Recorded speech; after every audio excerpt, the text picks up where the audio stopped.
Good morning! Kakarating lang po namin galing sa palengke. Medyo maulap na naman po. Ayan. Kaninang umaga po medyo umulan ng kaunti lang naman. Saglit lang. Mamimitas po ako ng onion leaves. Ayan. Ilalagay ko po sa mami. Magluluto po ako ngayon ng chicken mami.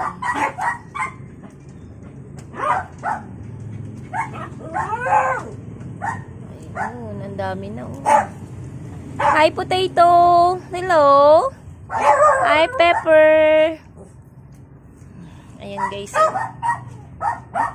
Ayan. Ito ang kagandahan kapag may maliit kang hardin. Tapos tataniman mo ng mga gulay. Makakalibre ka na. Hindi ka na bibili sa palengke.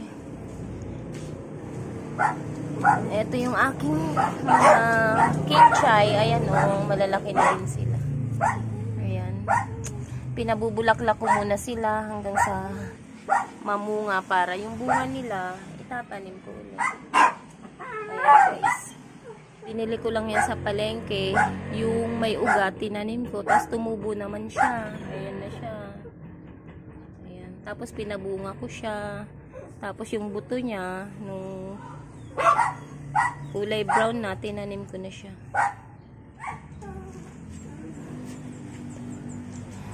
Okay, bababa na po ako at ako'y mag-aalmusal muna.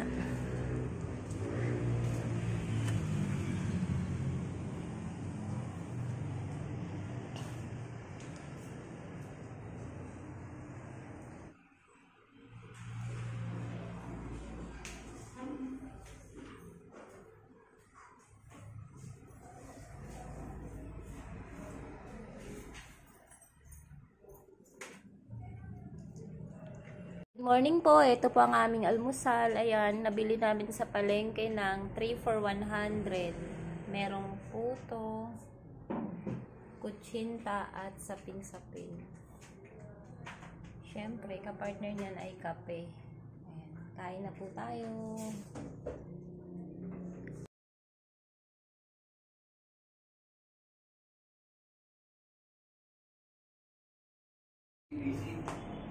Ayan guys, napaghiwa-hiwalay ko na po ang mga manok.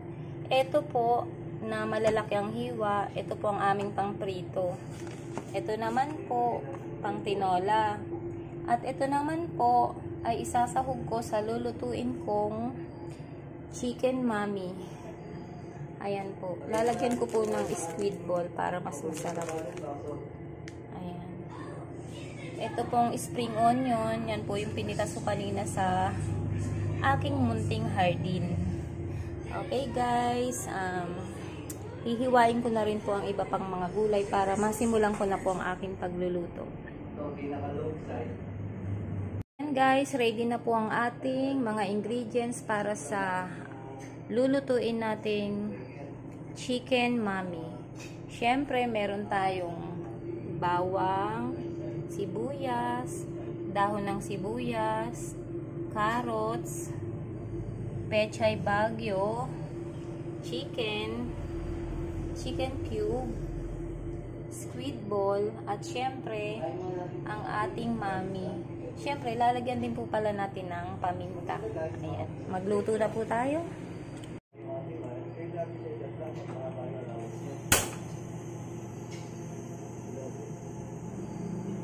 Ayan. Lagyan po natin ng mantika. Mainit na po ang ating mantika, kaya ilalagay na po natin ang ating bawang.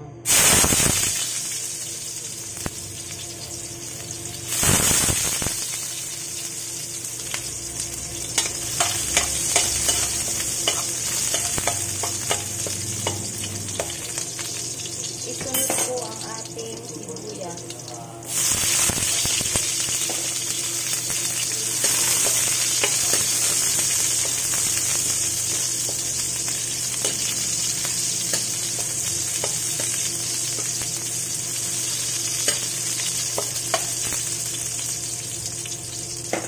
Isunod po ang ating manok. Isasangkot sa po natin para kumapit po sa manok ang lasa ng bawang at sibuyas.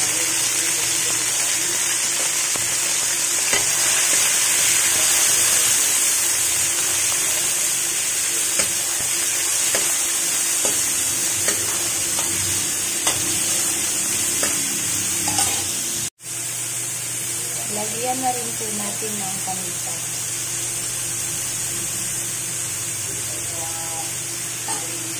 At kaunting patis.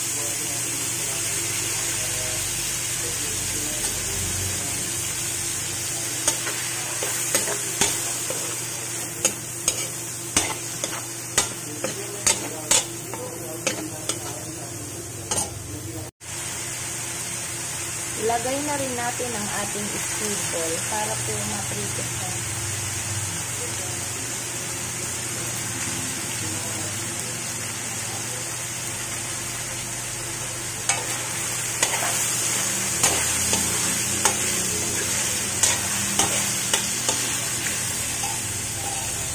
Lagyan na po natin ng tubig.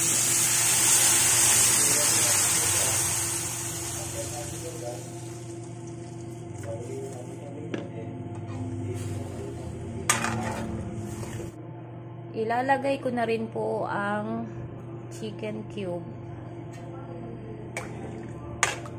para humalo na sa sabaw ang lasa.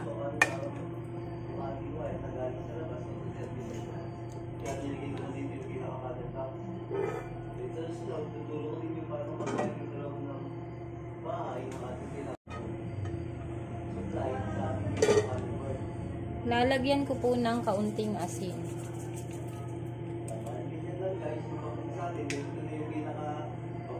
Hintayin lang po natin na kumulo at ilalagay na rin po natin ang ating mga gulay. Ayan guys, kumukulo na po kaya ilalagay na po natin ang ating Mami noodles, ang ating Mickey noodles.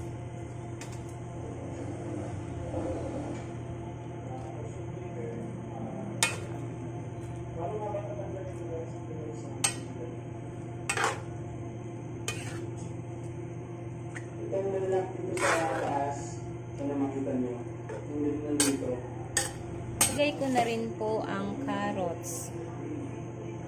Bilis lang po maluto ang noodles kaya isasabay ko na po ang ating mga gulay.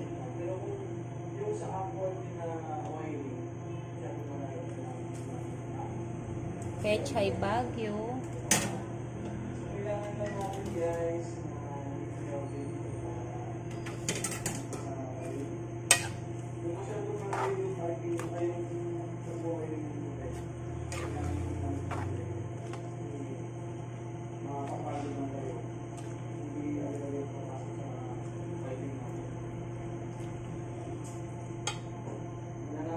Ayan po, medyo luto na po ang ating mga gulay at noodles, kaya ilalagay ko na rin po ang ating spring onion.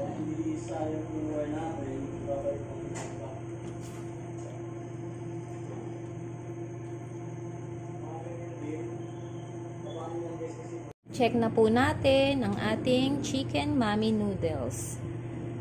Wow, ayan guys, so luto na. Napakadali lang pong gawin at napakasarap. Kain na po tayo.